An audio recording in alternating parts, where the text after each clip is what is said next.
Hello guys, welcome to our YouTube channel and today we are going to discuss about financial market। ये जो chapter है वो second BST के second portion का second chapter है and last class में हम लोग कवर कर चुके हैं फिनेंशियल मैनेजमेंट। आई होप आपको वो सारे वीडियोस पसंद आए होंगे और काफ़ी डिटेल में हम लोग कवर कर चुके हैं, तो आपको बिल्कुल वो वीडियो अच्छे लगेंगे। एंड आज हम लोग जो कवर करने वाले हैं दूसरा चैप्टर फाइनेंशियल मार्केट।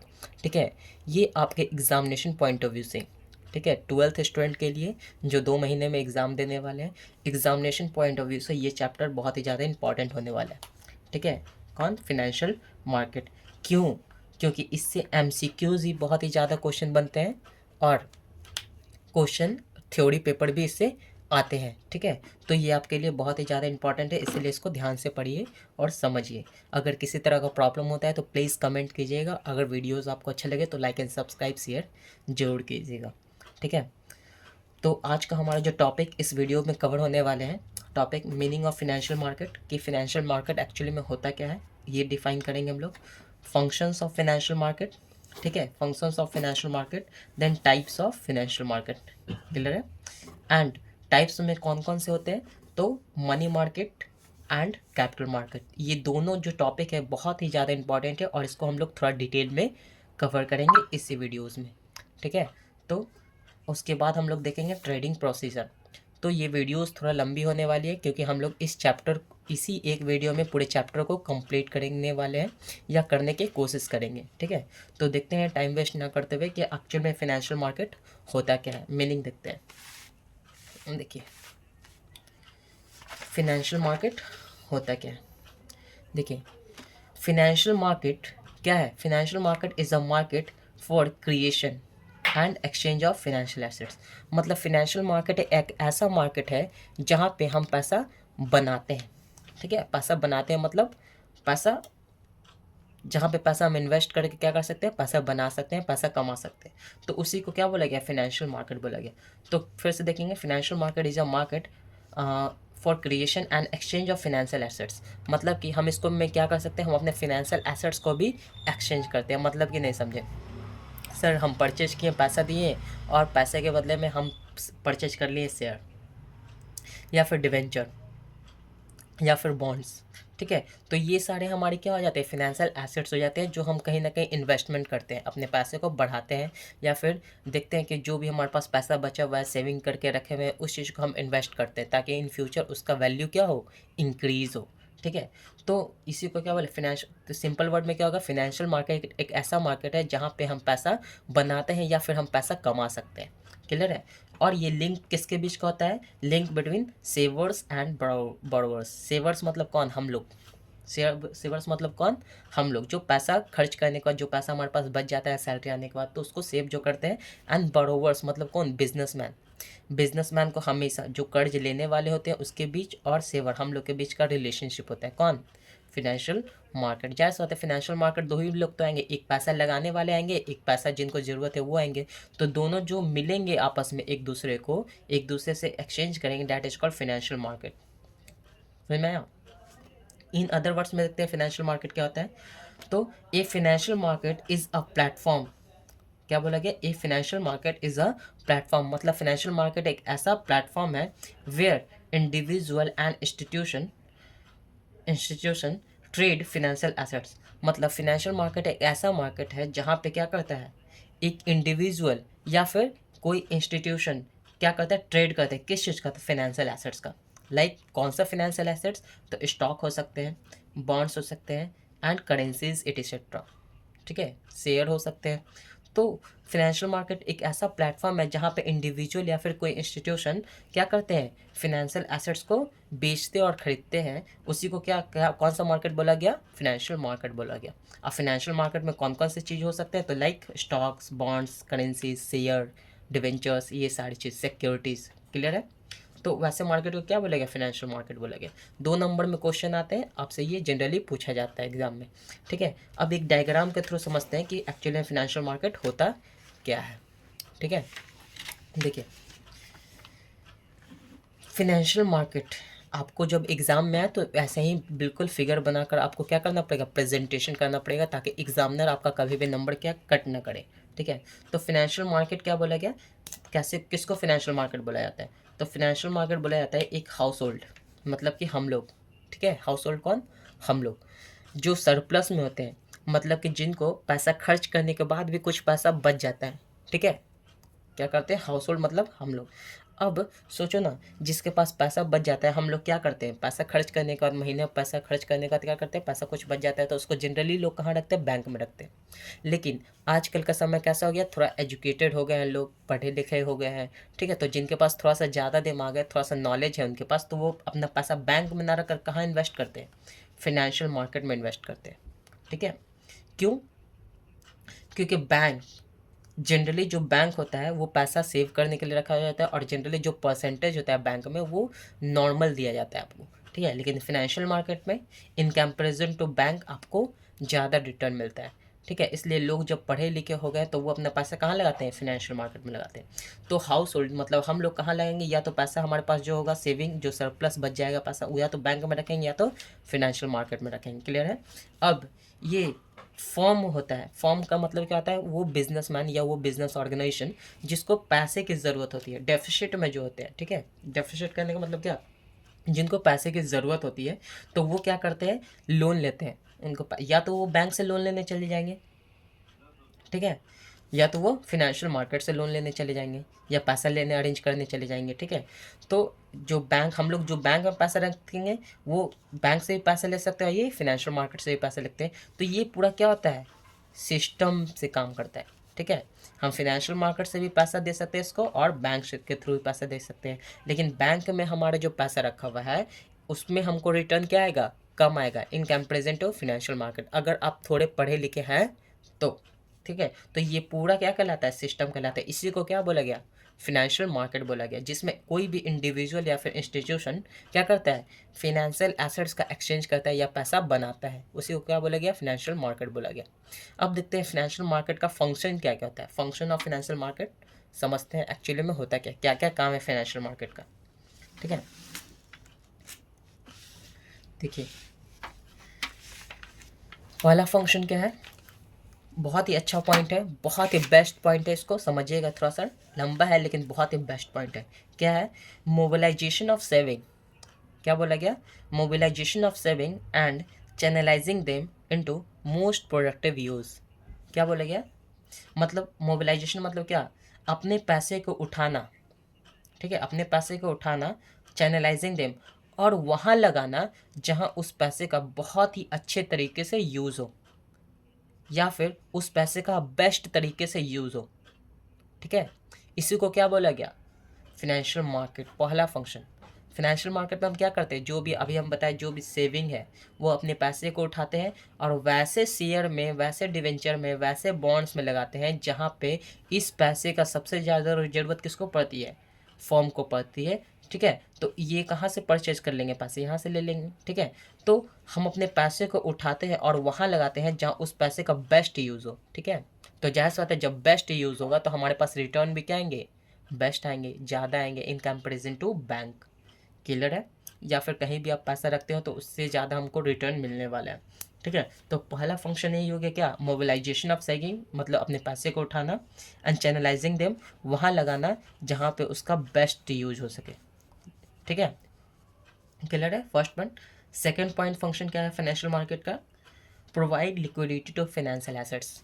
इसका मतलब क्या हुआ, लिक्विडिटी का मतलब क्या हो गया, लिक्विडिटी का मतलब यही होता है कि जो भी हम एसेट्स है उसको हम कन्वर्ट कर सकते हैं कैश में, those assets which can be convertible into cash within a month और year, that is called liquidity, ठीक है, उसी को लिक्विडिटी कहते हैं। तो फाइनेंशियल मार्केट एक और काम करता है क्या, कि जो भी आपके पास पैसा होता है, जो भी आपका इन्वेस्टमेंट होता है उसको लिक्विडिटी प्रोवाइड करता है, मतलब जब आपको पैसे की ज़रूरत है तो आप अपने फिनेंशियल एसेट्स को सेल कर कर आप अपने पैसे कैश में कन्वर्ट कर सकते हैं। तो ये भी फंक्शन किसका होता है, फैसिलिटी प्रोवाइड किया है किसके द्वारा, फाइनेंशियल मार्केट के द्वारा।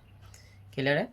Third point, reduce the cost of transaction, मतलब कि इसमें अब ट्रांजेक्शन कॉस्ट क्या हो जाता है, बहुत ही कम हो जाता है, रिड्यूस मतलब ना के बराबर हो जाता है। मतलब कि अगर आपको सेल करना है, कोई सामान खरीदना है या फिर कुछ बेचना है, तो उसके लिए आपको कहीं जाने की ज़रूरत नहीं है, आप ऑनलाइन के थ्रू अपना शेयर परचेज कर सकते हैं या फिर सेल कर सकते हैं। जो ट्रांजैक्शन होता है बहुत ही ज़्यादा कम होता है in comparison to traditional method. ठीक है, तो ऑनलाइन सिस्टम के वजह से, ठीक है, ऑनलाइन सिस्टम की वजह से जो भी ट्रांजैक्शन हमारा होता था शेयर को परचेज करने में या फिर ख़रीदने में, वो चीज़ क्या हो गया, बहुत ही कम हो गया। तो ये भी कौन कर दिया, फाइनेंशियल मार्केट का ही काम है। ठीक है, अगर आप कोई भी तरह का शेयर परचेज करना चाहते हो तो आपको अपने ब्रोकर को बोल देना है कि इतना शेयर, ये शेयर इतने प्राइस में हमको चाहिए, अगर आए तो हमको शेयर परचेज करके दे देना। तो ये चीज़ होता है, जो ट्रांजेक्शन क्या होता है, फिक्स्ड होता है, बहुत ही मिनिमाइज होता है। ठीक है, तो ये भी काम कौन करता है, फिनेंशियल मार्केट कर रहा होता है। कोई भी मनमाना तरीके से आपसे चार्ज नहीं कर सकता। ठीक है, फोर्थ पॉइंट क्या है, प्राइस डिटर्मिनेशन। अब फाइनेंशियल मार्केट का ये भी काम है कि वो प्राइस डिसाइड करता है। ठीक है, प्राइस निश्चित करता है, क्या मतलब, नहीं समझे। तो फाइनेंशियल मार्केट में जो प्राइस होता है, शेयर का प्राइस हो गया, बॉन्ड्स का प्राइस हो गया, सिक्योरिटीज़ का जो प्राइस हो गया, वो डिसाइड होता है डिमांड एंड सप्लाई के अकॉर्डिंग। ठीक है, किसी भी इंडिविजुअल का पर्सनल हाथ उसमें नहीं होता। तो फाइनेंशियल मार्केट में जिस चीज़ का डिमांड ज़्यादा है उस शेयर का प्राइस ज़्यादा होगा, जिस चीज़ का डिमांड कम है उस शेयर का प्राइस क्या होगा, कम होगा। तो वो डिमांड एंड सप्लाई पे डिपेंड करता है कि किस शेयर का प्राइस कितना होने वाला है। ये डिसाइड करने का काम कौन करता है, फाइनेंशियल मार्केट करता है, किसी के भी इंडिविजुअल हाथ में नहीं होता। तो ये भी फंक्शन किसके काम का है, फाइनेंशियल मार्केट। फिफ्थ पॉइंट क्या है, कैपिटल फॉर्मेशन। अब फिफ्थ पॉइंट कैपिटल फॉर्मेशन कहने का मतलब क्या है कि ये एक ऐसा मार्केट है जहाँ पे हम पैसा की अगर ज़रूरत है तो हमको आसानी से यहाँ पे पैसा हमको मिल जाते हैं। क्यों मिल जाते हैं, सोचो ना, किसी फॉर्म या डेफिसिट, बैंक से ज़्यादा लोन लेना आसान होगा या फिनेंशियल मार्केट से। तो फिनेंशियल मार्केट तो मार्केट ही इस चीज़ का है जहाँ पे लोगों को पैसे की ज़रूरत है, वो यहीं पे पहुँचेंगे। ठीक है, तो यहाँ पे किसी को कैपिटल की ज़रूरत है या किसी को फर्म को किसी अमाउंट की ज़रूरत है अपने बिजनेस को रेगुलेट करने के लिए, चलाने के लिए, तो वो कौन सा मार्केट में जाएंगे, डायरेक्टली चल जाएंगे फिनेंशियल मार्केट में। तो उसका कैपिटल का अरेंजमेंट हो जाएगा। ठीक है, क्लियर है। तो यही चीज़ कैपिटल फॉर्मेशन करने का काम, या फिर कैपिटल किसको ज़रूरत होता है तो कहाँ पे जाता है, वो फिनेंशियल मार्केट में अवेलेबल हो जाता है कहीं ना कहीं। ठीक है, तो ये भी फंक्शन किसका है, फिनेंशियल मार्केट का है। क्लियर है। तो नेक्स्ट टॉपिक हमारा क्या है, देखते हैं, types of financial market. Next topic क्या है हमारा, टाइप्स ऑफ फिनेंशियल मार्केट। समझिएगा, बहुत ही ज़्यादा इंपॉर्टेंट टॉपिक है, हम ऐसे ही क्लियर कर देंगे कि फिनेंशियल मार्केट जो होता है जनरली दो तरीके का होता है। फिनेंशियल मार्केट कितने तरीके का होता है, दो तरीके का। फर्स्ट वाले को कहते हैं मनी मार्केट। क्या बोलते हैं फर्स्ट वाले को, मनी मार्केट। दूसरे वाले को बोलते हैं कैपिटल मार्केट। ध्यान से सुनिएगा, लेक्चर बहुत ही ज़्यादा इंपॉर्टेंट है। कैपिटल मार्केट कितने तरीके का होता है, दो तरीके का। First one is money market, दूसरा कैपिटल मार्केट। और मनी मार्केट किसको कहते हैं, ठीक है, एंड कैपिटल मार्केट किसको कहते हैं, ये समझते हैं। तो मनी मार्केट एक ऐसा मार्केट है जहाँ पे किसी भी फर्म को या फिर किसी भी इंस्टीट्यूशन को शॉर्ट टर्म फंड्स की रिक्वायरमेंट होती है। शॉर्ट टर्म फंड्स की रिक्वायरमेंट मतलब जनरली एक साल से अंदर, मतलब उसको एक साल से कम दिनों के लिए कोई भी फंड्स की जब रिक्वायरमेंट होती है तो वो कौन से मार्केट में जाएगा, मनी मार्केट में जाएगा। सिंपल। ठीक है, तो क्या बोले, फाइनेंशियल मार्केट कितने तरीके का होता है, दो तरीके का। First one is money market, दूसरा कैपिटल मार्केट। मनी मार्केट किसको कहा जाता है, तो मनी मार्केट ऐसे मार्केट को कहा जाता है जिसमें किसी भी फर्म या इंस्टीट्यूशन को शॉर्ट टर्म फंड्स की रिक्वायरमेंट होती है, तो वो किस मार्केट में जाएगा, मनी मार्केट में। जस्ट अपोजिट उसके क्या है, कैपिटल मार्केट। वही किसी भी फर्म या इंस्टीट्यूशन को लॉन्ग टर्म फंड्स की रिक्वायरमेंट होगी तो वो कहाँ जाएंगे, कैपिटल मार्केट में। क्लियर है। अब कैपिटल मार्केट दो तरीके का होता है। First one is primary market, second one is secondary market. Primary market क्या होता है, तो प्राइमरी मार्केट का मतलब ये समझ लो कि कोई भी कंपनी, क्या बोला गया, कोई भी कंपनी अपना शेयर फर्स्ट टाइम इशू करती है। फिर से समझिएगा, कोई भी कंपनी अपना शेयर फर्स्ट टाइम मार्केट में इशू करती है तो वो किस मार्केट में इशू कर रहे होंगे, प्राइमरी मार्केट में। किस मार्केट में इशू कर रहे होंगे, प्राइमरी मार्केट में। वही कंपनी अपना शेयर, पहले से वो शेयर इशूड है, फिर वो दोबारा शेयर इशूड कर रहे हैं तो वो कैसे मार्केट में इशू करेंगे, सेकेंडरी मार्केट। क्लियर है। तो कैपिटल मार्केट कितने तरीके का होता है, दो तरीके का। पहला प्राइमरी मार्केट। प्राइमरी मार्केट वैसे मार्केट को कहा जाता है जहाँ पे कोई भी कंपनी फर्स्ट टाइम अपना शेयर इशू करती है। ठीक है, फर्स्ट टाइम अपना शेयर इशू करती है, वैसे मार्केट को प्राइमरी मार्केट कहा जाता है। और सेकेंडरी मार्केट वैसे कंपनी जो अपना शेयर दोबारा, मतलब कि दूसरी बार या तीसरी बार या चौथी बार अपना शेयर इशू कर रही होती है तो उसको क्या बोलते हैं, सेकेंडरी मार्केट बोलते हैं। क्या बोलते हैं, सेकेंडरी मार्केट बोलते हैं। या फिर सेकेंड हैंड शेयर्स का जो डीलिंग होता है जिस मार्केट में होता है उसको सेकेंडरी मार्केट बोलते हैं। क्लियर। अब देखते हैं डेफिनेशन समझते हैं कि मनी मार्केट क्या होता है। ये आप तक समझ में आ गया। देखिए मनी मार्केट क्या होता है, अभी हम जितना बताएं वही चीज़ लेकर आए। देखो money market is that market, मतलब मनी मार्केट एक ऐसा मार्केट है where transaction in short term securities are made. मतलब कि मनी मार्केट एक ऐसा मार्केट है जहाँ पे ट्रांजेक्शन जो होता है शॉर्ट टर्म सिक्योरिटीज का होता है। शॉर्ट टर्म सिक्योरिटीज का मतलब क्या समझे, short term securities means security which maturity period is very low. वैसा सिक्योरिटीज जिसका मैच्योरिटी पीरियड क्या होता है, बहुत ही कम होता है। बहुत ही कम मतलब कितना, that is less than 12 months. अभी हम तो यही बोले थे कि जब हमको शॉर्ट टर्म फंड्स की रिक्वायरमेंट होगी, किसी भी इंस्टीट्यूशन को शॉर्ट टर्म फंड्स की रिक्वायरमेंट होगी तो वो कौन सा मार्केट में जाएगा, मनी मार्केट में। जनरली वो एक साल से कम के लिए ही होता है। तो वैसे मार्केट को क्या कहा जाएगा, मनी मार्केट। क्लियर है। अब मनी मार्केट के कुछ नेचर देखते हैं, इसको डिटेल में थोड़ा पढ़ेंगे। मनी मार्केट के क्या होते हैं नेचर, मनी मतलब मनी मार्केट कैसा होता है ये देखते हैं। Nature of money market, nature of features of money market. अब फर्स्ट पॉइंट क्या है, मोर लिक्विडिटी। मतलब जाहिर सी बात है, सोचो ना, अगर किसी से हमको 150 करोड़ या 5 करोड़ या 10 करोड़ या 20 करोड़ चाहिए तो हमको ज़्यादा टाइम लगेगा अरेंज करने में या कम टाइम लगेगा, जाहिर सी बात है ज़्यादा कम टाइम लगेगा। वही हमको शॉर्ट टर्म फंड्स की रिक्वायरमेंट है, मतलब कम पैसे की रिक्वायरमेंट है। ठीक है, तो हम कहाँ जाएंगे, कितना फंड्स ज़्यादा टाइम लगेगा अरेंज करने में, कम लगेगा। मतलब शॉर्ट टर्म फंड्स जल्दी अरेंज हो जाता है, होता है कि नहीं, या फिर बिक जल्दी जाता है।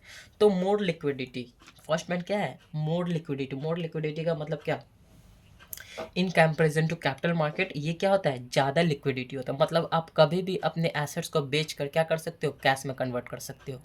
ठीक है, क्या बोला गया, बहुत ही ज़्यादा लिक्विडिटी ये देता है कि आप कभी भी इसको बेचकर अपने एसेट्स को, अपने सिक्योरिटीज को कैश में कन्वर्ट कर सकते हो। तो इस किसका फंक्शन है, किस तरह किसका नेचर है, मनी मार्केट का नेचर है। क्योंकि शॉर्ट टर्म सिक्योरिटीज़ है कि नहीं, ये 2 महीना 4 महीना 6 महीना मिनिमम ज़्यादा से ज़्यादा साल भर के लिए ही होता है। ठीक है, क्लियर है। सेकेंड पॉइंट, लो ट्रांजेक्शन कॉस्ट। अब मनी मार्केट में जितने सारे भी ट्रांजेक्शन होते हैं उसमें और भी कम पैसा क्या होता है, ट्रांजेक्शन कॉस्ट होता है, जो बहुत ही कम लगता है। ठीक है, तो ये भी किसका पार्ट है, मनी मार्केट का पार्ट है। Third point, short term financial assets. जाहिर सी बात है कि मनी मार्केट का जब हम बात करें तो उसमें जो भी एसेट्स होगा, फाइनेंशियल एसेट्स होगा, या जो भी परचेज करके रखा होगा या किसी को लोन प्रोवाइड किया होगा तो वो कैसे सिक्योरिटीज़ किया होगा। तो शॉर्ट टर्म फाइनेंशियल एसेट्स होगा, शॉर्ट टर्म शेयर्स हो सकते हैं, डिवेंचर हो सकते हैं, कुछ भी हो सकता है। अब बताएंगे इंस्ट्रूमेंट कौन कौन से इंस्ट्रूमेंट मनी मार्केट में हमको शॉर्ट टर्म लोन प्रोवाइड करते हैं। शेयर और डिवेंचर का बात नहीं कर रहे, शेयर और debenture generally long term securities होते हैं। हम बताएंगे कि कौन कौन से इंस्ट्रूमेंट होते हैं जिसके थ्रू हमको शॉर्ट टर्म फंड्स मिल जाते हैं। ठीक है, क्लियर है। Fourth point, speedy transaction. मतलब इस तरह के मनी मार्केट में क्या होता है, ट्रांजेक्शन जो होता है बहुत ही स्पीड में होता है। ठीक है, बहुत ही स्पीड में होता है, जिसको स्पॉट ट्रांजेक्शन बोला जाता है। क्लियर है। तो मनी मार्केट में जब हम शॉर्ट टर्म फंड्स की बात करेंगे, कम पैसों की बात करेंगे, तो ट्रांजेक्शन होने में ज़्यादा समय लगेगा या कम समय लगेगा, चीज़ तो सोचने वाली बात है। तो क्या होगा, बहुत ही कम समय लगता है मनी मार्केट में। एंड फिफ्थ पॉइंट क्या होता है, लो रिस्क लो रिटर्न। मतलब कि समझिए ना, मनी मार्केट में जो होता है पैसे डूबने के चांस क्या होते हैं, कम होते हैं। तो जाहिर सी बात है रिटर्न भी क्या आएगा, कम ही आएगा। जनरली आप किसको लोन दे रहे हो, 1 साल के लिए दे रहे हो, तो 1 साल में आपका रिटर्न क्या ही आ जाएगा, है कि नहीं। तो रिस्क डूबने के चांसेस भी क्या होते हैं, कम होते हैं। और सामने वाले की भी ज़रूरत 2 महीना 4 महीना 6 महीने के लिए होता है, तो आपको रिटर्न कितना ही दे देगा। तो रिस्क भी आपका डूबने का कम होता है और रिटर्न भी कम आता है। ये किसका फीचर्स है, मनी मार्केट का फीचर्स है। क्लियर है। तो ये बात ध्यान में रखना है, लो रिस्क लो रिटर्न किस मार्केट का फीचर्स है, तो मनी मार्केट का फीचर्स है। क्लियर है। अब देखते हैं अभी क्या होता है कि मनी मार्केट में ऐसे कौन कौन से इंस्ट्रूमेंट है। ठीक है, ऐसे कौन कौन से इंस्ट्रूमेंट है जिसके थ्रू हमको मनी मार्केट में शॉर्ट टर्म फंड्स मिल सकते हैं। तो एक एक चीज़ देखते हैं, ये भी बहुत ही ज़्यादा इंपॉर्टेंट है, पूछा जाता है। D what do you understand by money market and right it's instrument या फिर नेचर या फीचर्स। ठीक है, तो इससे क्वेश्चन बनते हैं, इसीलिए आपको याद करना बहुत ही ज़्यादा जरूरी है। देखते हैं इसके इंस्ट्रूमेंट कौन कौन से ऐसे डॉक्यूमेंट है या इंस्ट्रूमेंट है जिसके थ्रू हमको शॉर्ट टर्म लोन्स मिल सकते हैं। तो पहला, कॉल मनी। अभी कॉल मनी क्या होता है, तो इंटर बैंक कॉल मनी इसको बोला जाता है। मतलब कि जब एक बैंक को शॉर्ट टर्म फंड्स की रिक्वायरमेंट होती है, फिर से समझिएगा, जब एक बैंक को शॉर्ट टर्म फंड्स की रिक्वायरमेंट होती है तो वो दूसरे बैंक से क्या करता है, कॉल करता है। क्या करता है, कॉल करके बोलता है कि हमको इतना पैसा चाहिए 6 महीने के लिए, 3 महीने के लिए, 2 महीने के लिए। शॉर्ट टर्म फंड्स मतलब जनरली 1 साल के लिए हो सकता है, ठीक है। तो जब एक बैंक दूसरे बैंक से शॉर्ट टर्म फंड्स लेता है या ज़रूरत के समय मांगता है तो उस जो उसको बोलते हैं, जिसके थ्रू मांग सकता है, उसको क्या बोलते हैं, कॉल मनी। इसीलिए इसको इंटर बैंक कॉल मनी बोला जाता है। क्या बोला गया कि जब एक बैंक को दूसरे बैंक से शॉर्ट टर्म फंड्स लेता है या फिर जब रिक्वायरमेंट होता है, जब मांगता है, तो उसको क्या बोलते हैं, कॉल मनी के थ्रू मांग सकता है वो, ठीक है। Second point, treasury bill. Treasury bill क्या होता है, जब आरबीआई को शॉर्ट टर्म फंड्स की रिक्वायरमेंट होती है। फिर से समझिएगा, जब आरबीआई को शॉर्ट टर्म फंड्स की रिक्वायरमेंट होती है तो वो क्या करता है, एक बिल इशू करता है मार्केट में। कौन सा मार्केट में इशू करेगा, शॉर्ट टर्म फंड्स रिक्वायरमेंट है तो मनी मार्केट में, याद रखिएगा। तो जब आरबीआई को शॉर्ट टर्म फंड्स की रिक्वायरमेंट होती है तो वो एक बिल इशू करता है जिसको ट्रेजरी बिल बोला जाता है। और ये सिर्फ किसके द्वारा इशू किया जाता है, आरबीआई के ही द्वारा इशू किया जाता है, ठीक है। तो इसके थ्रू भी आरबीआई क्या कर सकता है, पैसा ले सकता है, फंड्स ले सकता है। कहाँ पे, मनी मार्केट में, तो जनरली 1 साल के लिए। क्लियर है, तो ट्रेजरी बिल समझ में आया। थर्ड पॉइंट क्या होता है, कॉमर्शियल बिल। अब ये कॉमर्शियल बिल क्या होता है, कॉमर्शियल बिल एक ऐसा बिल है जिसमें सोचो कि एक बिजनेस को जब फंड्स की रिक्वायरमेंट होती है, मतलब एक बिजनेस ऑर्गेनाइजेशन को जब फंड्स की रिक्वायरमेंट होती है तो वो क्या करता है, कहीं बैंक ना जाकर, कहीं कहीं फिनेंशियल मार्केट ना जाकर, क्या करता है वो अपने साथी वाले बिजनेस ऑर्गेनाइजेशन से, मतलब किसी दूसरे बिजनेस ऑर्गेनाइजेशन से लोन ले लेता है कि भाई 2 महीने के लिए, 6 महीने के लिए हमको पैसे की ज़रूरत है। तो सामने वाला क्यों देगा पैसा, तो वो क्या करता है, एक बिल देता है। क्या देता है, एक बिल देता है उसके नाम पे, और उस पर डेट लिखा रहता है, मैच्योरिटी डेट, और उसके बदले में वो क्या कुछ इंटरेस्ट चार्ज कर देता है, ठीक है। तो वो जो बिल के थ्रू एक बिजनेस ऑर्गेनाइजेशन को दूसरे बिजनेस ऑर्गेनाइजेशन से जो पैसा मिल जाता है उसी को क्या बोलते हैं, जिस बिल के थ्रू मिलता है उसको क्या बोला जाता है, कॉमर्शियल बिल बोला जाता है। समझ में आया। कॉमर्शियल पेपर क्या होता है, तो सेम कॉमर्शियल पेपर क्या होता है कि एक बिजनेस ऑर्गेनाइजेशन को दूसरे बिजनेस ऑर्गेनाइजेशन से जब फंड्स की रिक्वायरमेंट है, जनरली कॉमर्शियल पेपर 3 से 12 मंथ के लिए होता है, ठीक है। तो इसी तरह का कॉमर्शियल पेपर भी होता है, एक कॉमर्शियल बिल भी होता है। क्लियर है। तो जनरली कॉमर्शियल पेपर कितने दिन के लिए होता है, 3 से 12 मंथ के लिए होता है। अब आता है लास्ट पॉइंट इंस्ट्रूमेंट में, सर्टिफिकेट ऑफ डिपॉजिट।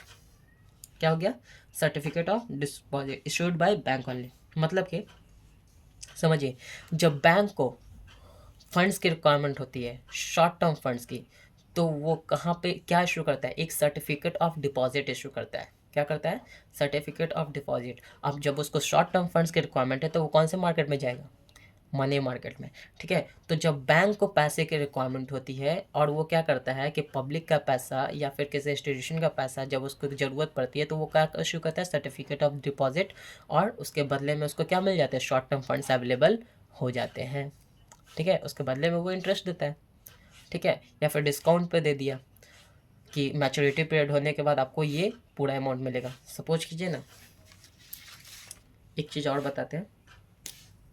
मान लीजिए एक तरह का बिल होता है जिसका वैल्यू 100 रुपये होता है। कितना होता है, 100 रुपया।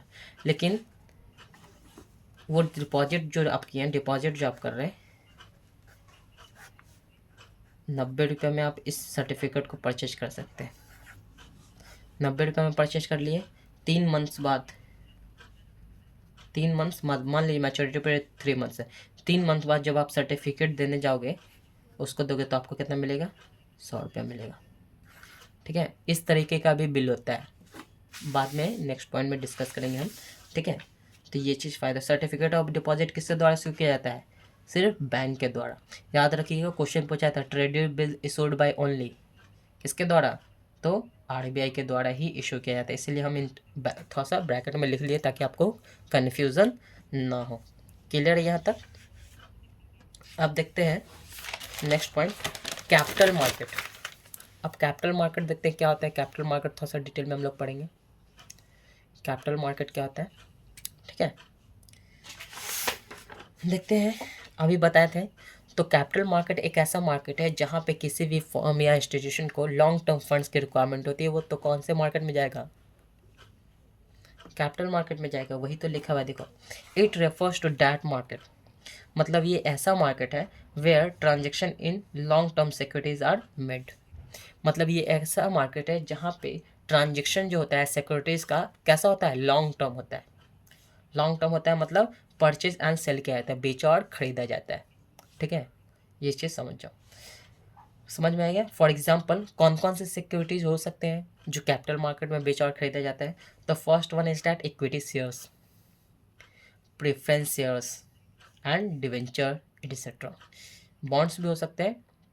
ठीक है, जिसको बॉन्ड्स और शेयर में, बॉन्ड्स और डिवेंचर में डिफरेंस पता है वो प्लीज़ कमेंट करें। ठीक है, एक क्वेश्चन आपके लिए। तो ये सारे सिक्योरिटीज़ होते हैं जो कहाँ कौन से मार्केट में मिलता है आपको, या फिर जिसको भी फंड्स की रिक्वायरमेंट है वो कैसे लोन ले सकता है, या फिर कोई भी इन्वेस्ट कर सकता है। Long term securities, long term के लिए इन्वेस्टमेंट करना चाहता है तो कौन सा मार्केट में जाएगा? वो कैपिटल मार्केट में जाएगा। क्लियर है? ठीक है, तो देखते हैं अब कैपिटल मार्केट कैसा होता है, इसका नेचर फीचर्स। बहुत ही ज़्यादा इंपॉर्टेंट टॉपिक है ये कैपिटल मार्केट, बहुत बहुत बहुत ज़्यादा। इसीलिए आपको हर एक पॉइंट याद करना पड़ेगा ताकि आप एग्ज़ाम में भूलो ना और आप लिख कर आओ। देखिए, पहला पॉइंट क्या है कैपिटल मार्केट का? बहुत बार ये क्वेश्चन पूछा गया एग्जाम में, इसीलिए बहुत ज़्यादा इंपॉर्टेंट, एकदम स्टार मार्क लगा लीजिए इसको। नेचर और फीचर्स ऑफ कैपिटल मार्केट।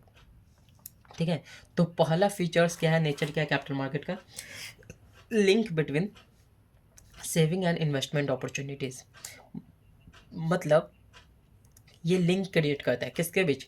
एक जो पैसा सेव करना चाहते हैं, ठीक है, दूसरा जो पैसा इन्वेस्ट करना चाहते हैं। ठीक है, नहीं समझे? तो लिंक किसके बीच होता है? सेविंग एंड इन्वेस्टमेंट अपॉर्चुनिटीज़, मतलब कि एक सेव करने वाले, मतलब जो पैसा अपना बचा कर रखना चाहते हैं बैंक में, वो कहाँ आएंगे? अगर लॉन्ग टर्म के लिए उसको पैसा इन्वेस्ट करना हो तो फाइनेंशियल मार्केट में आएंगे। तो एक सेव करने वाले, दूसरा जिसको पैसे की ज़रूरत है कि वो पैसा इन्वेस्ट करके पैसा बनाए। होता है ना, बिजनेस ऑर्गेनाइजेशन क्या करती है? कोई भी बिजनेस ऑर्गेनाइजेशन जो है क्या करती है? आपका पैसा लेती है, वो वैसे जगह इन्वेस्ट करती है। ठीक है, वो वैसे जगह इन्वेस्ट करती है जहाँ पे उसको रिटर्न क्या है? ज़्यादा है। ठीक है, वो आप ही का पैसा कमा कर आपको क्या कर देगा? पैसा पेमेंट कर देगा। ठीक है, तो क्या किसके बीच लिंक क्रिएट करता है? एक हमारे बीच, हाउस होल्ड के बीच जो सेविंग करना चाहते हैं पैसा, एक इन्वेस्टमेंट जो आपका पैसा लेकर इन्वेस्टमेंट अपॉर्चुनिटीज़ है, उनके पास दिमाग है तो वो अच्छी जगह इन्वेस्ट करके पैसा कमाएंगे और आपको भी दे देंगे, वो अपना भी बिजनेस बना लेंगे। ठीक है, तो ये दोनों के बीच क्या करता है? लिंक क्रिएट करता है, दोनों के बीच एक दूसरे को जोड़ता है। कौन? Capital market. एक जो लॉन्ग टर्म के लिए इन्वेस्टमेंट करना चाहते हैं, एक जो लॉन्ग टर्म के लिए सेविंग करना चाहते हैं। सिंपल। सेकंड पॉइंट देखते हैं, deal in long term investment. अब जाहिर सी बात है जो कैपिटल मार्केट है वो कौन सा डीलिंग करता है? लॉन्ग टर्म सिक्योरिटीज़ में डीलिंग कर रहा होता है। लॉन्ग टर्म सिक्योरिटीज़ जनरली 1 साल से ज़्यादा, या तो जो इन्वेस्टमेंट करना चाहते होंगे या पैसे की ज़रूरत होगी उनके लिए भी, और जो पैसा सेव करना चाहते होंगे उनके लिए भी। ठीक है, तो ये किस तरह का सिक्योरिटीज़ में डील करता है? Long term securities. क्वेश्चन बनते हैं इससे, ठीक है, याद रखिएगा। कैपिटल मार्केट में कौन सा, किस तरह का ट्रांजेक्शन होता है? Long term, short term, none of the above या बोथ? तो आपको बताना पड़ेगा लॉन्ग टर्म में आपको क्या होता है, डील होता है किसमें? कैपिटल मार्केट में। क्लियर है?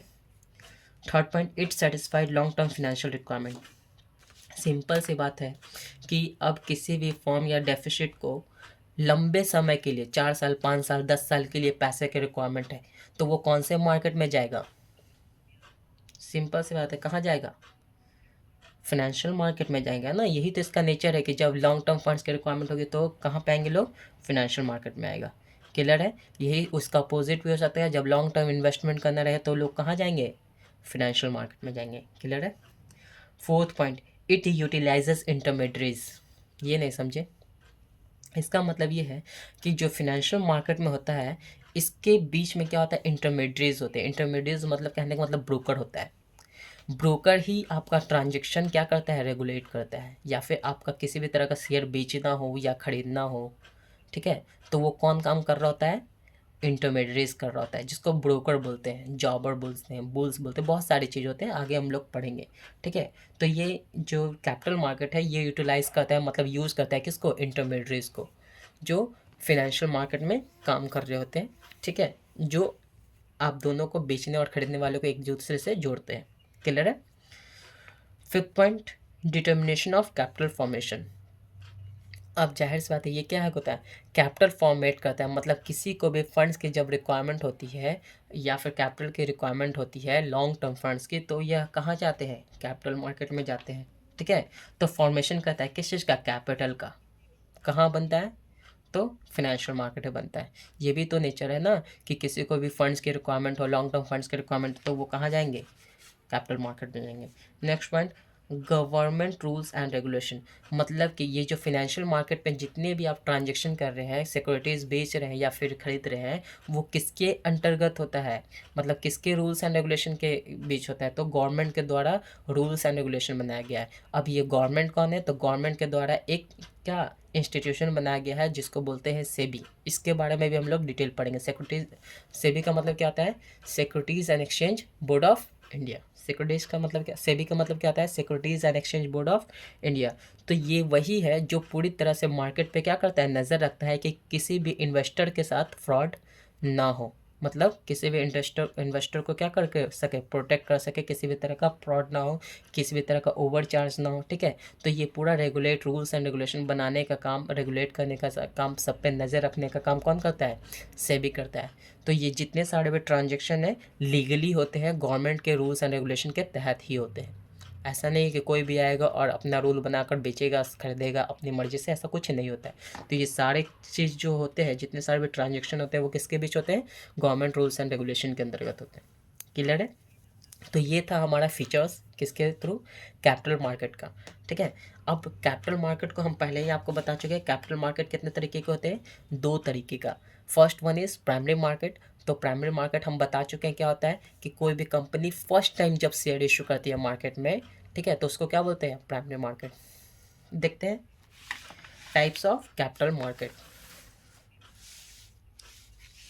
देखिए, टाइप्स ऑफ कैपिटल मार्केट में ए क्या होता है, प्राइमरी मार्केट। अब प्राइमरी मार्केट क्या होता है, ये देखते हैं। It refers to that market, मतलब ये एक ऐसा मार्केट है in which securities are sold. मतलब ये एक ऐसा मार्केट है जिसमें सिक्योरिटीज जो है बेचा जाता है for the first time, for collecting long term funds. मतलब कि किसी भी फर्म या इंस्टीट्यूट या फिर कंपनी को फर्स्ट टाइम लोन की रिक्वायरमेंट होती है, तो वो अपना शेयर या फिर सिक्योरिटीज़ बेचते हैं कहाँ, प्राइमरी मार्केट में।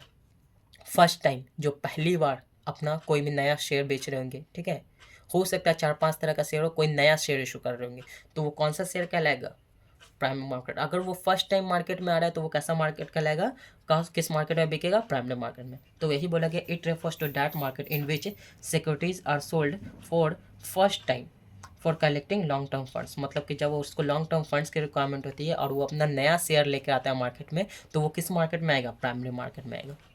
क्लियर है। देखते हैं नेक्स्ट पॉइंट।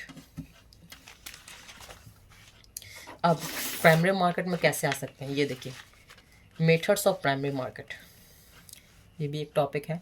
मेथड्स, कैसे कोई भी प्राइमरी मार्केट में अपना शेयर इशू कर सकता है। ठीक है, तो देखते हैं। First, public issue through prospectus. क्या बोले गया, पब्लिक इशू थ्रू प्रोस्पेक्टस, मतलब पब्लिक में जब इशू करना है तो सबसे पहले पब्लिक को प्रोस्पेक्टस के थ्रू इन्फॉर्म करना होगा कि इस तरीके का शेयर, इतना शेयर मार्केट में आने वाला है। अब प्रोस्पेक्टस क्या आता है, प्रोस्पेक्टस जो होता है वो डिटेल इन्फॉर्मेशन कैरी करता है शेयर के बारे में एंड सिक्योरिटीज़ के बारे में।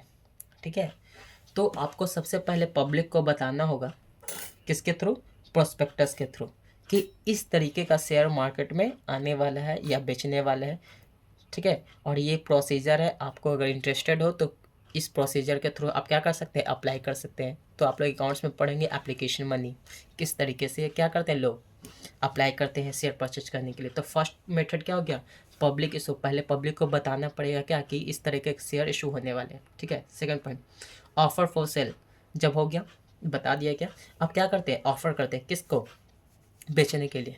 ठीक है। तो कंपनी किसको देती है? ब्रोकर को देती है। ब्रोकर किसके पास पहुंचाती है? पब्लिक तक पहुंचाती है। तो ये मीडिएटर का काम करते हैं, इंटरमीडिएट इसी को बोला जाता है ब्रोकर को। क्लियर है? तो कंपनी जो है वो अपना शेयर किसको हैंड ओवर कर देगी? ब्रोकर को, कि इतना शेयर हमको बेचना है। अब पब्लिक का डिमांड अगर आएगा ब्रोकर के पास कि अगर इतना शेयर है इस कंपनी का है तो आप प्लीज़ मेरे लिए क्या कीजिए, खरीद दीजिए। तो ये ब्रोकर क्या करता है? इस कंपनी के शेयर को उसको बेच देता है। ठीक है। तो ये प्रोसेस होता है। तो फर्स्ट पॉइंट क्या हुआ? पहले पब्लिक को बताया जाएगा किसके थ्रू? प्रोस्पेक्टस के थ्रू। फिर क्या किया जाएगा? ऑफर दे दिया जाएगा कि अगर कोई इंटरेस्टेड है तो बिल्कुल आप खरीदिए। ठीक है। तो वो किसके थ्रू होता है? ब्रोकर के थ्रू होता है। ठीक है। थर्ड पॉइंट, अब वो कैसे, मतलब कि अब ये दूसरा चीज़, थर्ड प्राइवेट प्लेसमेंट। ये क्या बोला है? प्राइवेट प्लेसमेंट समझिए। प्राइवेट प्लेसमेंट आप लोग फर्स्ट टाइम नाम सुन रहे होंगे जो भी ट्वेल्थ में होंगे। तो प्राइवेट प्लेसमेंट का मतलब क्या है कि अगर किसी भी फंड्स, किसी भी कंपनी को फंड्स जो चाहिए, लॉन्ग टर्म लोन चाहिए, ठीक है, तो वो ऐसा भी कर सकता है कि अपने किसी प्राइवेट लोग को ही शेयर इशू करे। क्या किए? प्राइवेट लोग को ही शेयर इशू करे, पब्लिक में इशू ना करे। मतलब सबके लिए ना, कुछ लिमिटेड लोग के लिए शेयर इशू करे और उससे फंड कलेक्ट कर ले। ठीक है।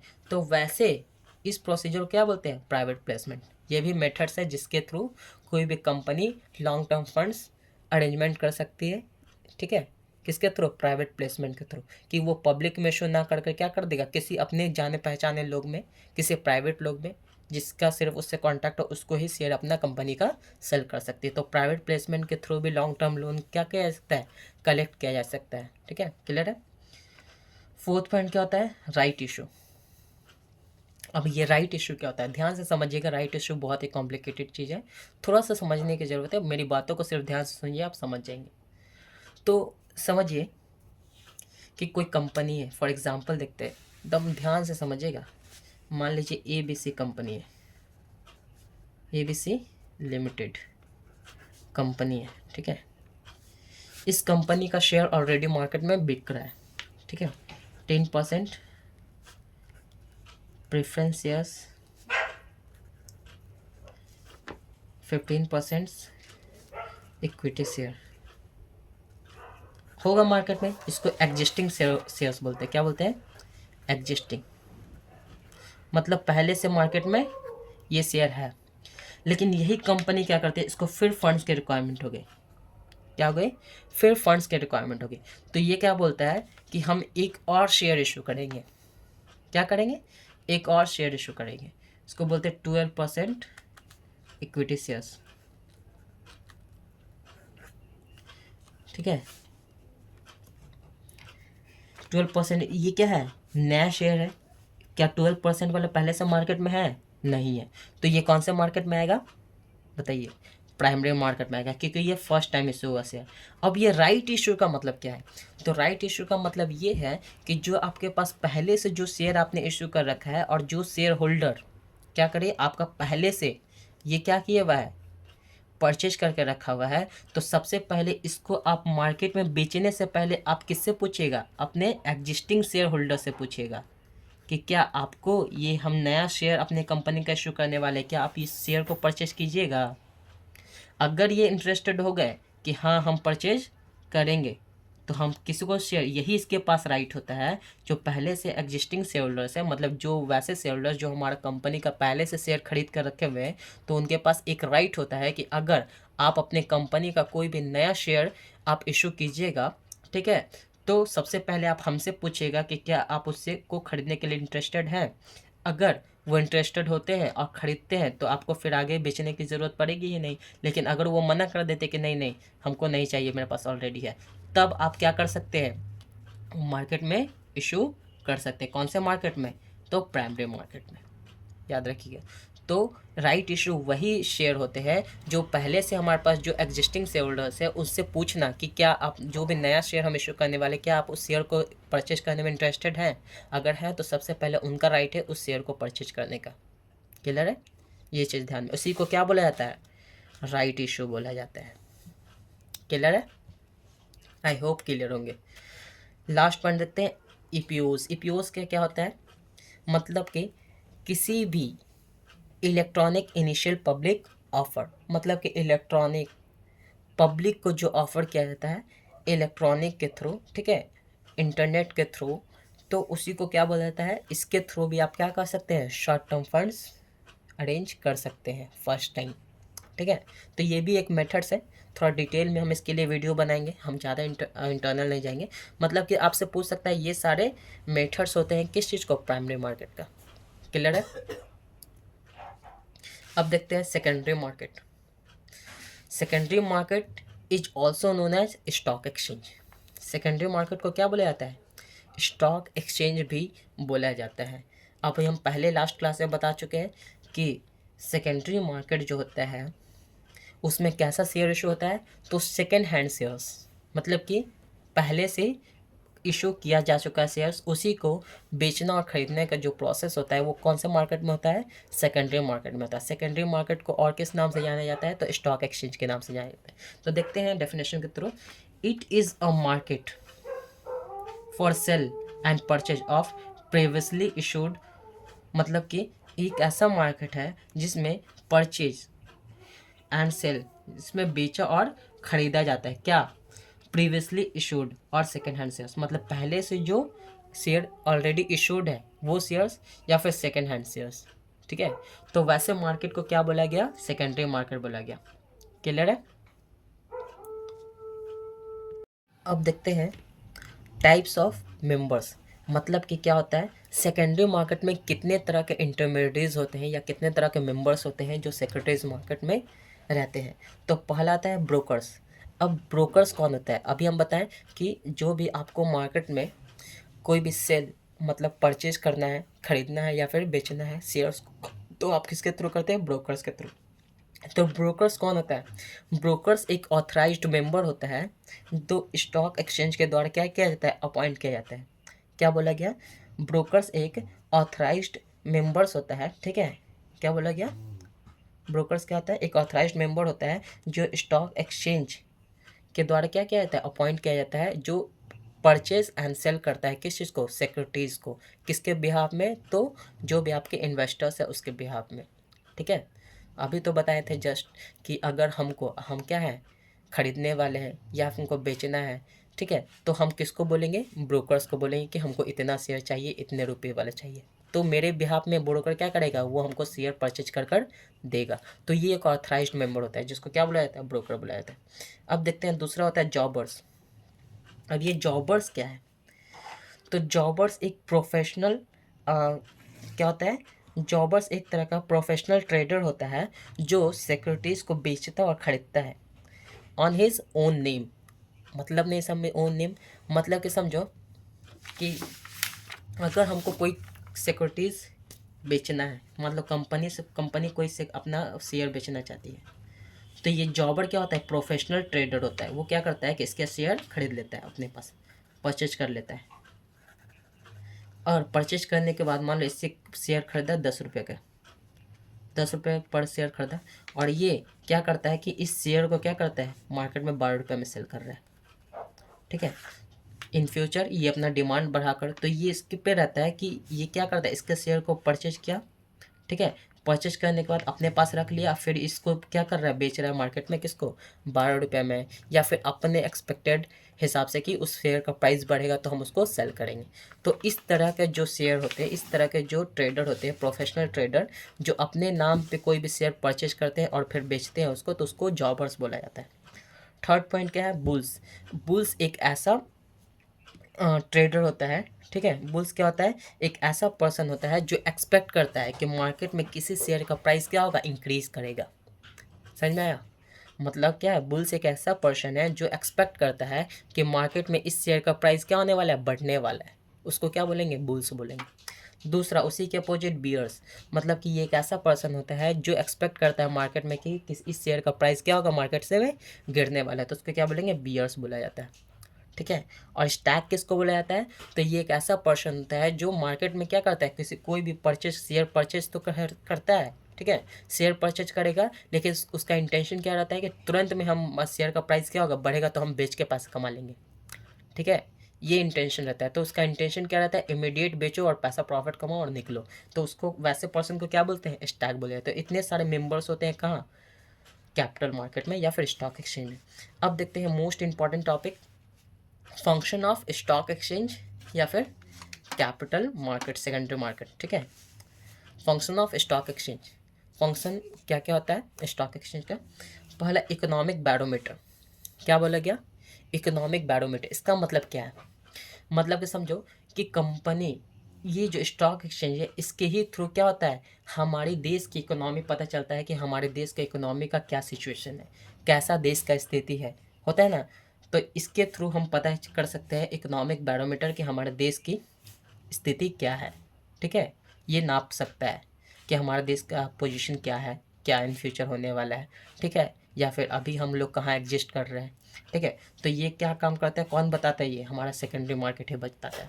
ठीक है, सेकंड पॉइंट क्या हुआ, प्राइसिंग ऑफ सिक्योरिटीज़। अब जाहिर सी बात है सेकेंडरी मार्केट या फिर स्टॉक एक्सचेंज में जो सिक्योरिटीज़ का प्राइस होता है वो कहाँ डिसाइड होता है, यही डिसाइड होता है, डिमांड एंड सप्लाई के थ्रू डिसाइड होता है। ठीक है, तो डिमांड एंड सप्लाई जहाँ पे एक दूसरे को इंटरसेक्ट करेगा और जिस पॉइंट पे इंटरसेक्ट करेगा वही क्या कहलाता है, वही पॉइंट क्या कहलाता है, शेयर का प्राइस डिसाइड करता है, तो वो सेकेंडरी मार्केट में ही होता है। ये भी एक फंक्शन है किसका, सेकेंडरी मार्केट का, फिर स्टॉक एक्सचेंज का। Third point safety of transaction, मतलब कि स्टॉक एक्सचेंज में जो भी ट्रांजेक्शन होते हैं वो पूरा सिक्योर होते हैं, पूरे रूल्स एंड रेगुलेशन के तहत होता है, सेबी का पूरा कंट्रोल होता है इसके ऊपर, किसी के साथ फ्रॉड होने के चांसेस बहुत ही ना के बराबर होता है। ठीक है, तो ट्रांजेक्शन जो भी होता है बहुत ही सेफली होता है, किस में, स्टॉक एक्सचेंज पे। ये भी एक फंक्शन है कि किसी कोई भी अगर कोई भी शेयर बेचना या खरीदना चाहता है तो उसके साथ फ्रॉड ना होने के चांसेस है। ठीक है, तो सेफ्टी ऑफ ट्रांजेक्शन होता है। Fourth point, contribute to economic growth, मतलब कि सपोज कीजिए ना कि क्या होता है सेकेंडरी मार्केट में या फिर स्टॉक एक्सचेंज में कोई भी बेच रहा है या फिर खरीद रहा है जिससे वो प्रॉफिट कमा रहा है, तो कहीं ना कहीं प्रॉफिट जो कमा रहा होगा तो प्रॉफिट पे टैक्स किसको दे रहा होगा, गवर्नमेंट को दे रहा होगा। तो कहीं ना कहीं गवर्नमेंट को बूस्ट करने में या गवर्नमेंट का ग्रोथ करने में ये स्टॉक एक्सचेंज का बहुत ही बड़ा रोल होता है। ठीक है, जितना ज़्यादा लोग परचेज करेंगे, बेचेंगे, खरीदेंगे, प्रॉफिट कमाएंगे, तो सभी के प्रॉफिट में हमको क्या मिलेगा, टैक्स मिलेगा, है कि नहीं। तो कहीं ना कहीं हमारे देश को डेवलपमेंट करने में, ग्रोथ करने में बहुत ही ज़्यादा क्या होता है, हेल्पफुल होता है, कौन, stock exchange. Fifth point liquidity, liquidity तो हर जगह है कि आप कोई भी अपने सिक्योरिटीज़ को या फिर स्टॉक को या फिर कोई भी शेयर को बेच कर आप क्या कर सकते हो, अपने कैश में कन्वर्ट कर सकते हो। तो ये भी फंक्शन प्रोवाइड कौन करता है, secondary market. And last point, promotes investment, मतलब कि किसी को भी अगर इन्वेस्टमेंट करना हो, ठीक है, तो वो कहाँ जाएंगे, स्टॉक एक्सचेंज में जाएंगे, कोई शेयर परचेज करेंगे, कोई सिक्योरिटीज़ परचेज करेंगे, कोई डिवेंचर परचेज करेंगे। ठीक है, तो ये इन्वेस्टमेंट को क्या करता है, प्रमोट्स करता है। ठीक है, पैसा फालतू रखने से अच्छा है आप कहीं इन्वेस्ट करके रखें, किसी कंपनी में इन्वेस्ट करें, जिससे कि आपका जो पैसे की वैल्यू वो बढ़ेगा, कहीं ना कहीं इन फ्यूचर आपको वो बढ़ा कर मिलेगा। ठीक है, तो ये क्या करता है, इन्वेस्टमेंट को प्रमोट्स करता है, बढ़ावा देता है। ठीक है, ये भी एक बहुत ही बड़ा फंक्शन है किसका, स्टॉक एक्सचेंज का। ठीक है, अब देखते हैं लास्ट पॉइंट इस टॉपिक के हम लोग पढ़ने वाले हैं कि ये जो स्टॉक एक्सचेंज है इसका ट्रेडिंग प्रोसीजर क्या होता है। ठीक है, पहला देखने वाले ये चीज़ हम लोग। हाँ, तो हम लोग अभी इस चैप्टर का लास्ट टॉपिक पढ़ने वाले हैं जिसको बोलते हैं ट्रेडिंग प्रोसीजर, मतलब स्टॉक एक्सचेंज में ट्रेडिंग आपको करना है तो उसके लिए क्या क्या प्रोसीजर है, कैसे आप स्टार्ट कर सकते हैं ट्रेडिंग, तो उसके लिए हम लोग देखते हैं लास्ट टॉपिक। पहला क्या होता है, सिलेक्शन ऑफ ए ब्रोकर। सबसे पहले आपको अगर अपना ट्रेडिंग करना चाहते हैं तो सबसे पहले आपको एक ब्रोकर सेलेक्ट करना पड़ेगा। ठीक है, ब्रोकर सेलेक्ट कर लीजिएगा, वही क्या करेगा, ब्रोकर ही आपके बिहाफ में किसी भी तरह का ट्रांजेक्शन, किसी भी तरह का शेयर का परचेज करना, सेल करना, वो आपके बिहाफ में वो करेगा, जो ऑथराइज्ड मेंबर रहता है किसके द्वारा, स्टॉक एक्सचेंज के द्वारा। क्लियर है, अब ये ब्रोकर ही क्या करेगा, अब आपको सेकंड प्रोसीजर क्या करना है, opening demat account with depository. अब ये डीमेट अकाउंट क्या होता है, मतलब कि आपको अगर फिनेंशियल मार्केट में या फिर स्टॉक एक्सचेंज में किसी भी तरह का ट्रांजेक्शन करना होता है तो उसके लिए एक स्पेशल अकाउंट खुलता है जिसको बोलते हैं डीमेट अकाउंट। बिना डीमेट अकाउंट का आप किसी भी तरह का ट्रांजेक्शन नहीं कर सकते। ठीक है, तो वो डीमेट अकाउंट क्या होता है, डिपॉजिट के साथ ही ओपन होता है कि इस सर्टेन अमाउंट आपको देना पड़ेगा, उसके साथ साथ आपका डीमेट अकाउंट खुल जाएगा। ठीक है, third point, placing the order. इसका मतलब क्या हुआ कि किसी भी तरह का शेयर आपको रिक्वायरमेंट है कि इतना शेयर, इस कंपनी का शेयर, सपोज कीजिए क्या, रिलायंस इंडस्ट्री है ना, रिलायंस इंडस्ट्री का शेयर चाहिए आपको कितना, 100 रुपये वाला 1000, ठीक है। तो आपको ये जो शेयर चाहिए, ठीक है, तो आप किसको बताइएगा, ये अपने ब्रोकर को बताइएगा। तो ब्रोकर क्या करेगा, इस तरीके का शेयर आपको परचेज कर कर देगा, ठीक है। तो आप बता दिए, प्लेस कर दिया ऑर्डर कि हमको इतना शेयर इस कंपनी का चाहिए, अगर इस रेट में मिले तो, ठीक है। Then next executing the order, इसका मतलब क्या हुआ कि जो ब्रोकर है आपका, आपके अकॉर्डिंग क्या करेगा, उस तरह का शेयर परचेज करके ला कर देगा आपको, एग्जीक्यूट कर देगा, ठीक है। समझ में आ गया, तो आपका शेयर परचेज हो जाएगा। देन लास्ट पॉइंट क्या आता है, फिफ्थ पॉइंट में आता है सेटलमेंट। अब ये सेटलमेंट क्या होता है कि जब आप पैसा को बेचना, अब जो भी आप परचेज करके रखे हैं, तो परचेज करके रखे तो कहीं ना कहीं आपका पैसा लगा हुआ होगा इसमें। अगर आप कभी बेचना चाहते हैं, ठीक है, शेयर परचेज कर लिए, मान लीजिए अभी आप शेयर परचेज किए 100 रुपये में, 1 महीने बाद इस शेयर का दाम 150 रुपये हो गया, हो सकता है। तो आप अगर बोलते हैं, अब आप सोच रहे हैं कि इसको हम बेच दें, तो बेचेंगे तो दो तरह का ट्रांजेक्शन होगा, सेटलमेंट होता है, बेचने के बाद सेटलमेंट होता है। जो भी आपका पैसा मिलेगा बेचने के बाद, वो कब मिलेगा, एक होता है स्पॉट, स्पॉट ट्रांजेक्शन होता है। तो ट्रांजेक्शन जो सेटलमेंट होता है वो 2 दिन में होता है। ट्रांजेक्शन किस दिन में होगा, 2 दिन में होगा। तो जो ट्रांजेक्शन 2 दिन में सेटलमेंट होता है उसको क्या बोलते हैं, स्पॉट ट्रांजेक्शन बोलते हैं। क्लियर हो गया। दूसरा होता है फॉरवर्ड ट्रांजेक्शन, मतलब कि फॉरवर्ड ट्रांजेक्शन में क्या होता है कि ट्रांजेक्शन जो सेटलमेंट होता है उसमें 5 से 7 दिन लगता है कि आपका जो भी ट्रांजेक्शन हुआ है, पैसा को जो भी बेचना या खरीदना हुआ, जो भी आपका पैसा मिलने वाला है या जो भी प्रॉफिट हुआ, तो उस प्रॉफिट को मिलने में आपको कितने दिन लगेंगे, पूरा 5 से 7 दिन लगेगा, आपके अकाउंट में क्रेडिट हो जाएंगे वो चीज़। और यही चीज़ स्पॉट ट्रांजेक्शन में क्या होगा कि आपका 2 ही दिन के अंदर में क्या हो जाएगा, पूरा सेटलमेंट हो जाएगा, क्लियर हो जाएगा। तो ये प्रोसीजर होता है किस चीज़ का, स्टॉक एक्सचेंज का। आई होप आपको वीडियोज़ ये अच्छा लगेंगे, पसंद आएंगे। अगर आपको वीडियो ये अच्छा लगता है तो बिल्कुल चैनल को लाइक कीजिए, सब्सक्राइब कीजिए एंड शेयर कीजिए। और ये बहुत ही ज़्यादा इंपॉर्टेंट टॉपिक है, आपके एग्जामिनेशन पर्पज़ के लिए बहुत ही ज़्यादा इंपॉर्टेंट है। तो प्लीज़ इस चैप्टर को बहुत ही अच्छे से पढ़िएगा। थैंक यू, आज के लिए इतना ही। Have a good day.